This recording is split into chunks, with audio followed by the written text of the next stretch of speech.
My shop is very unique. We do things differently here. For us, it's all about making them as stylish and beautiful as they can be. Danny Koker's show, Counting Cars, once had it all. From roaring engines to jaw-dropping customs and a team that felt like family. But behind the scenes, things weren't always what they seemed, and not every team member stayed in the picture. One by one, familiar faces vanished from the show, with no explanation or farewell. Some walked away quietly, others were pushed away, and a few left behind rumors that never quite disappeared. What really went down inside Count's Customs when the cameras stopped rolling? And why did some team members walk away at the height of the show's success? Was it pressure, betrayal, or something else entirely? The truth would definitely change how you view counting cars forever. The rise of Danny Koker and counting cars. Every organization has its ups and downs, but for Danny Koker and counting cars, the stakes were higher because when your empire runs on custom builds and loyal employees, even a small crack can send everything crumbling down. Danny Koker has always been extra careful when it comes to challenges and tensions in his garage, because Count Customs isn't just any business. It's his lifelong dream. And long before he became the face of one of cable television's most successful reality shows, Danny Koker was just a kid with a dream and passion for restoring cars, upgrading them, and giving them attitude. Born in Cleveland, Ohio, and raised in Detroit, Michigan, Koker's early years were deeply influenced by the city that gave birth to America's automotive industry. Detroit wasn't just the place he lived, it was part of his DNA, and unlike most kids, Danny didn't have to wait for adulthood to start working on cars. His father, Danny Koker Sr., wasn't just a musician, he was also a car enthusiast. The elder Koker performed with legendary groups like the Cathedral Quartet and the Rex Humbird Family Singers. But when he was home, he spent countless hours in the garage with his son. That garage became Danny's first classroom, and by the time he was a teenager, Danny was already fixing cars and giving them a new story. But Danny Koker didn't stop at car culture. In the early 1990s, he started building a local following in Las Vegas as Count Cool Rider, a late-night horror movie host on a small TV station. Clad in leather sunglasses and a signature bandana, he introduced B-movies with a rock and roll flair that stood out. It was campy and fun, but most importantly, it gave Danny a platform and experience with television. But when he eventually launched his own garage, Count's Customs, it was never meant to be just an empire. In fact, Danny started the garage for practical reasons. He needed a place where he wouldn't have to wait in line to get work done on his own rides. But what began as a small custom garage tucked away in an industrial stretch of Las Vegas slowly became something much bigger. Danny's style of classic restorations with a rebellious twist immediately drew attention. Together with his team, he turned everyday vehicles into works of art. And soon, word spread quickly about Count's Customs. Then came the break that changed everything. In the late 2000s, Pawn Stars exploded onto the History Channel. The show was set in Las Vegas, and it featured the Harrison family running the gold and silver pawn shop, and Danny Koker was brought in regularly as a car and motorcycle expert. Viewers immediately noticed his edge, humor, and credibility, and every time he walked into the shop, fans wanted more. The producers noticed too, and in 2012, Counting Cars debuted as a spin-off series. It focused entirely on Danny, Count's Customs, and the wild custom builds rolling in and out of his garage. The show wasn't just about restoring classic cars, it was about loyalty, vision, and the people behind the machines. Each episode showed a different project, from a beat-up Mustang turned into a showpiece to a Harley-Davidson reimagined with flames and chrome. But at the center of it all was the passionate and perfectionist Danny, who was always pushing for something better. Audiences connected with the show immediately, and by its third season, Counting Cars had become one of the History Channel's highest-rated shows. Its success wasn't just in the drama or the custom jobs, it was in the authenticity. This wasn't scripted chaos or fake tension. These were real mechanics, real builds, and real stakes. Danny Koker himself didn't slow down. Outside of the show, his personal car collection grew to more than 100 vehicles, each one restored with the same obsessive care he demanded in his shop. He launched multiple business ventures that carried his signature rock and roll flair. He launched Count's Vamped Rock Bar, which became a hotspot for live music and classic car enthusiasts. He opened Count's Tattoo Company to tap into Vegas's body art culture. He even fronted a band, Count 77, blending his love of music with his impeccable stage presence. But with all that success came pressure, especially as the expectations inside Count's Kustoms became higher than ever. The team Danny built had to keep up with a global audience, tight deadlines, and multi-million-dollar projects. The stakes were no longer just about finishing a car on time, they were about protecting the brand, and not everyone could handle it. Over the years, Counting Cars gained a reputation not just for custom builds, but for sudden employee exits, bitter fallouts, and a revolving door of employees who just couldn't live up to the standard Danny set. Some of these employees were fired, while others disappeared without any official notice, and the fans definitely noticed. What are the names Danny Koker has quietly distanced himself from over the years? And who are the employees who didn't make the cut? Behind-the-scenes tension and drama. For fans watching at home, Counting Cars always felt like the perfect blend of passion and horsepower. You had classic rides, custom rebuilds, and a tight-knit crew who looked like they were just a bunch of friends doing what they loved. But if you peeled back the curtain, you'd discover things were very different behind the scenes. There was pressure, creative strain, and personalities that didn't always mesh, because the bigger the show got, the harder it became to keep everything running smoothly. And unfortunately, not everyone was built for it. One of the reasons for the tension at Counting Cars was the reality of production. While each episode of the show might only run 30 minutes on screen, the projects themselves were anything but short-term. These were real cars with real issues, and every build had to meet Danny Koker's exacting standards. That meant months of labor, disassembling frames, custom welding, reupholstering interiors, hunting down rare parts, and painting everything to perfection. Unlike other reality shows that bend the truth for fast results, Counting Cars made it a point to stay honest to the work. That was their code. And what you saw on screen was a compressed version of reality, but not a scripted fantasy. The builds were always legitimate, the repairs were authentic, and the pressure to get them done was overwhelming.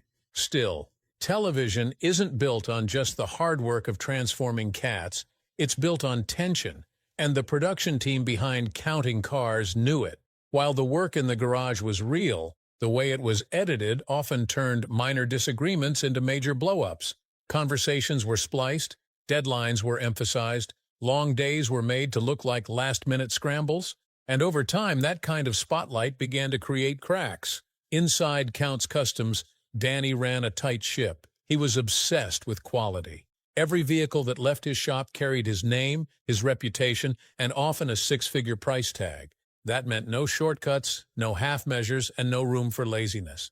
Employees who didn't match his level of commitment were either pushed to step up or pushed out completely. That kind of intensity can make or break a team. And as the show grew, so did the pressure. Fame only added fuel to the fire. What started as a family-style operation suddenly became a global brand. Millions of viewers were watching. Tourists started showing up at the garage. Fans wanted autographs. Customers wanted impossible timelines. And the employees? Some handled the attention with humility, while others just couldn't. There were egos, rivalries, and moments when the tension in the shop had nothing to do with the cars and everything to do with personalities clashing. Some workers began to feel like TV stars, while others resented the ones who hogged the screen time.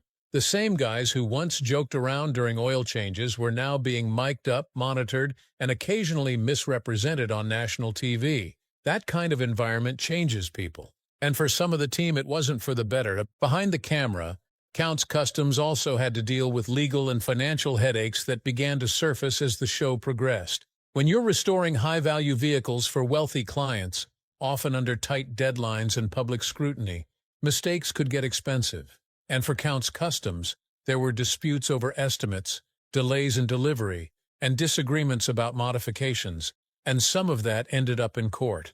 While most of those issues were settled quietly, some cases became public, leaving a dent in the reputation of Danny Koker and his business. For Danny, this was more than frustrating. It was a reminder that success sometimes came with legal strings attached. By the time the show reached its peak, the tension had built into something heavier. Some employees started missing work, others made bad financial decisions, and one in particular ended up in a legal battle with Danny Koker. Joseph Frontiera's embezzlement scandal. Every workplace has its quiet employees, the ones who stay in the background, don't make much noise, and rarely end up in front of the camera. But sometimes it's the ones you least expect who end up causing the biggest damage. On Counting Cars, that person was Joseph Frontiera. While most viewers probably didn't even remember his face, Frontiera wasn't just another crew member. He wasn't welding frames or airbrushing flames. He was handling something far more sensitive: the money. Frontiera was hired as the company's bookkeeper and was brought in to manage payroll, track expenses, and make sure Kustoms stayed financially healthy behind the scenes. In a business that revolved around high-end custom builds and multi-thousand-dollar budgets, his role was crucial. But in 2016, that quiet accountant suddenly became the center of a very loud controversy. Court documents revealed that Danny Koker's shop, Kustoms, had filed a lawsuit against Joseph Frontiera, accusing him of stealing more than $75,000 from the business. And this wasn't just a case of rounding errors or minor overspending. The claims were specific, detailed, and serious.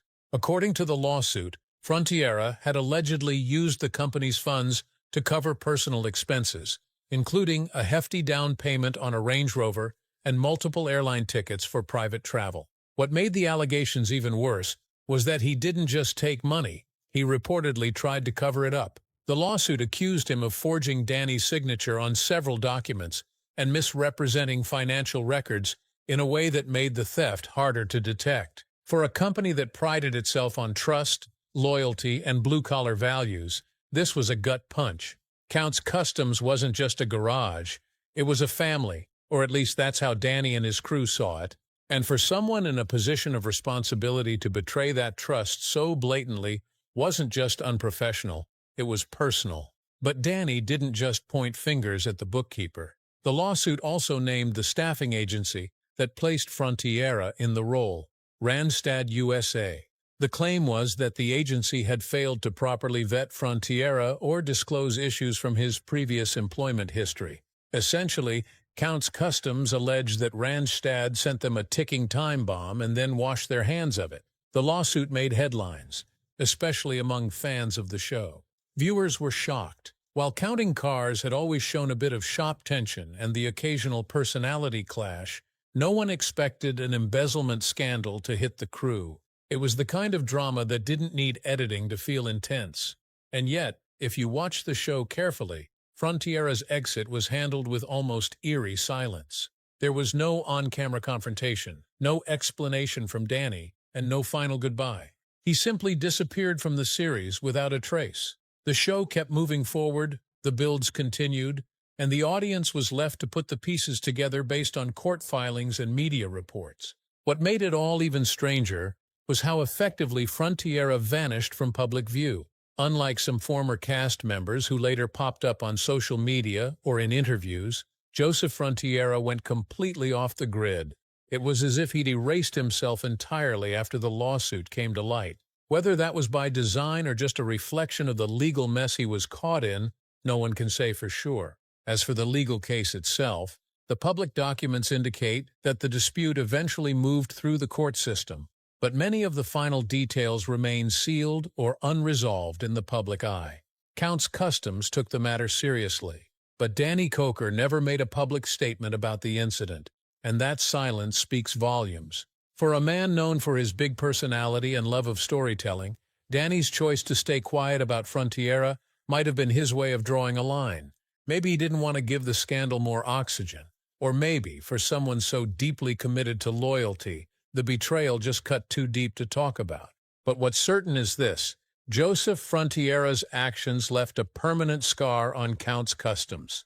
It wasn't just about the stolen money, it was about the violation of trust. And for Danny Koker, who built his entire brand around respect, passion, and craftsmanship, that kind of wound doesn't heal easily. But Frontiera wasn't the only departure that raised eyebrows.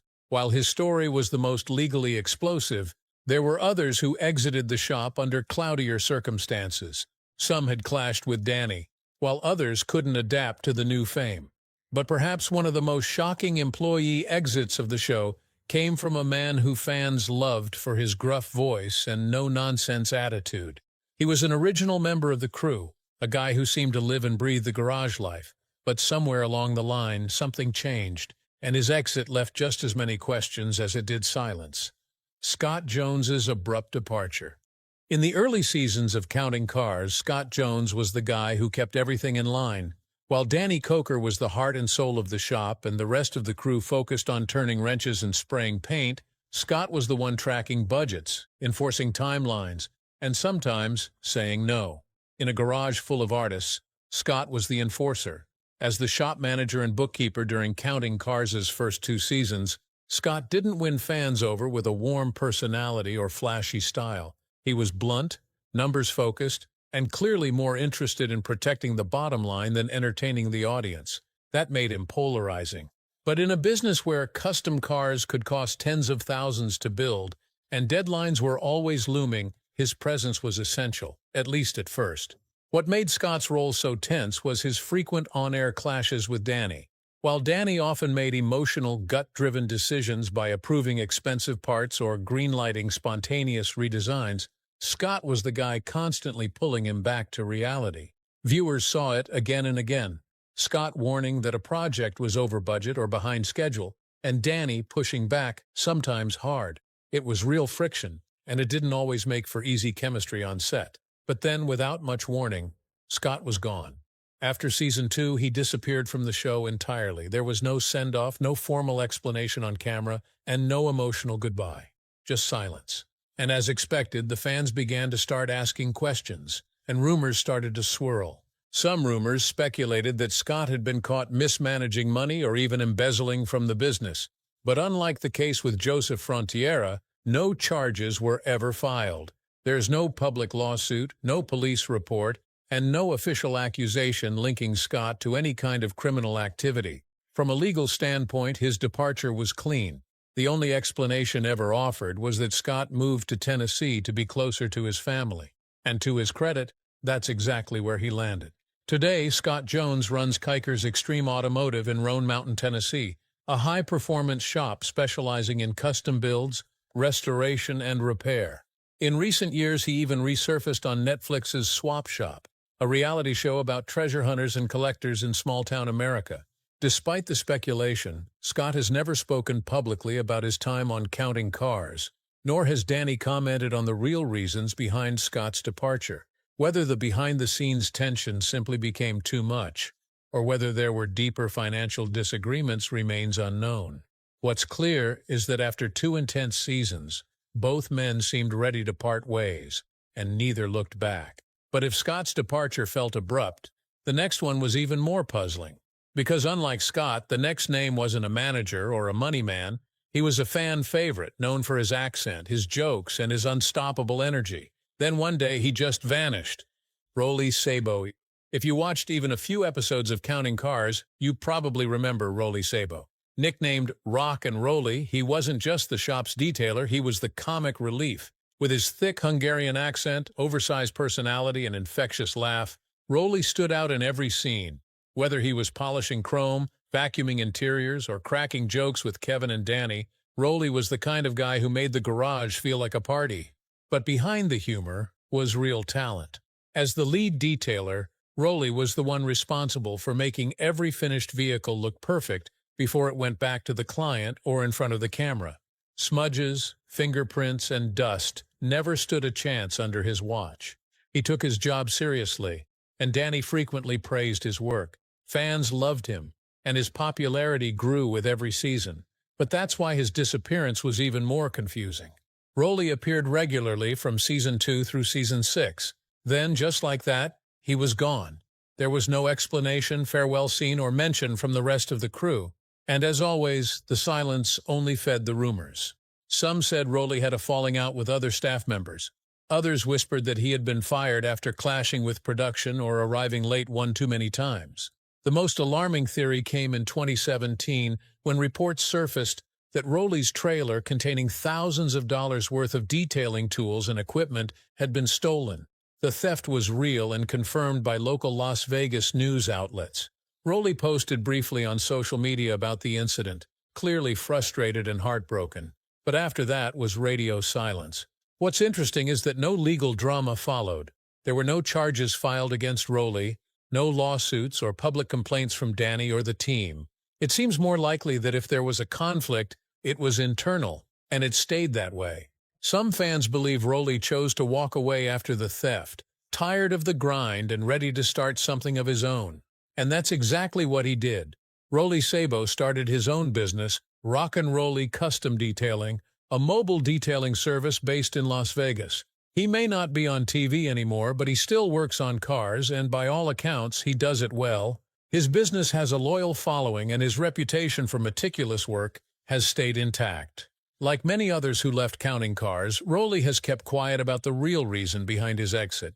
But up next is a name whose exit left fans of the show deeply concerned: Shannon Eichow. Of all the team members on Counting Cars, Shannon Eichow might have been the most underrated. He was calm, focused, and deeply skilled. He wasn't the loudest guy in the garage, but when it came to custom motorcycle builds, he was the best. As Count's Customs lead bike builder, Shannon helped shape some of the show's most memorable two-wheel transformations, and his craftsmanship spoke for itself. In the earlier seasons, Shannon was a steady presence. Whenever Danny wanted something bold, intricate, or completely out of the ordinary, Shannon delivered. His builds weren't just technically impressive, they had personality. Whether it was a chopper with vintage flair or a sleek modern beast built for speed, Shannon's work carried a signature blend of precision and artistry. But around Season 7, fans started to notice something odd.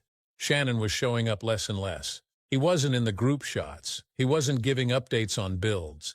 His once regular scenes had been reduced to quick cameos or background glimpses, and just like that, he faded from the spotlight eventually. But what exactly happened? Well, unlike other cast members who were involved in scandals or lawsuits, Shannon's disappearance didn't come with any public controversy. There were no legal issues, feuds, or news stories. In fact, the most consistent rumor surrounding his exit was that he had developed a quiet shift in focus that didn't really align with Counting Cars anymore. Some insiders have speculated that Shannon simply didn't mesh with the direction the show began to take in later seasons. As Counting Cars leaned more into high-drama edits, custom hot rods, and celebrity builds, Shannon's world of quiet, detailed motorcycle craftsmanship may have felt sidelined. Some other rumors have suggested creative differences. Shannon may have wanted more freedom in how his builds were presented, while producers focused on creating TV-friendly narratives. Whatever the reason, he didn't make a fuss. He just stepped away from the cameras. But stepping away from the show didn't mean stepping away from the work. Shannon Eichow remains active in the Las Vegas custom scene, still building bikes, still perfecting his craft. He's occasionally spotted at motorcycle events and trade shows, and his name still carries respect in the custom community. He doesn't court publicity, and he's never bashed the show or the shop, and that silence, in a way, speaks volumes. For fans who admired Shannon's steady presence and masterful builds, his quiet exit was disappointing. But unlike others who left under clouds of drama, Shannon's legacy remains clean, respected, and intact. And now, from the most low-key member of the shop, we turn to the exact opposite. A guy whose personality was as bold as his paint jobs, and who became one of the most recognizable faces of Counting Cars. Mike Henry. If Counting Cars had a rock star, it was Mike Henry. With his trademark horned helmet, neon-colored mohawks, and high-energy vibe, Mike brought something wild to the garage that no one else could replicate. But he wasn't just there for laughs. As the show's lead airbrush artist, Mike had a rare combination of outrageous creativity and real technical skill. From fire-breathing skulls to surreal sci-fi landscapes, Mike's paintwork turned cars, bikes, and even helmets into moving pieces of art. Fans loved him for his style, his sense of humor, and his genuine passion for pushing the limits of custom design. But that passion often came with friction. While Danny Koker valued Mike's talent, there were more than a few moments, both on camera and behind the scenes, where their visions clashed. Mike liked to experiment, break rules, and make bold statements. Danny, on the other hand, while open to creativity, still had to protect the brand, meet deadlines, and make sure the customers were satisfied. And unfortunately, that tension sometimes bubbled over. There were also reports of Mike struggling with the show's production demands. In interviews and social media comments, Mike has hinted at the stress of working under tight schedules, which involves trying to complete intricate designs while also filming scenes and accommodating producers' requests. He's never been openly hostile about it, but you can read between the lines. The pressure to be both a full-time artist and a reality TV personality took its toll. Over the years, Mike's screen time started to decrease. He still popped up in episodes, but not as frequently as he did in the show's early days. Some fans speculated that he had been pushed out. Others believed he had chosen to scale back. Mike eventually shifted his focus toward his own brand, Horny Mike Designs. Based in Las Vegas, the business has grown into a full-blown operation, offering custom airbrushed gear, motorcycle helmets, and unique creations that look like they belong in a gallery more than a garage. Mike is also highly active on social media, where he shares builds, jokes, and behind-the-scenes glimpses into his world. Unlike some former castmates, Mike never completely cut ties with Count's Customs. And although he may have frequently clashed with Danny Koker, Mike remains one of the most unforgettable personalities to ever roll through the Count's Customs garage. In the world of reality TV, characters come and go all the time, but Counting Cars wasn't built on fake drama or revolving door casting. It was built on loyalty, skill, and a shared love of machines. That's what made these exits feel different. Each of the employees Danny Koker parted ways with, whether it was due to betrayal, burnout, or a simple shift in direction, left a mark on the shop and the audience. Some fell into scandal, others just faded quietly. But all of them remind us of one thing, and it's the fact that behind the roar of the engines and the gleam of the chrome, Count's Customs was always more than just a TV set. It was a real garage with real people, and when things fell apart, they did so for real reasons. Who is your favorite cast member on Counting Cars? Tell us in the comments section below. If you enjoyed this video, don't forget to click on the next video on your screen, like this video, and subscribe to our channel for more updates.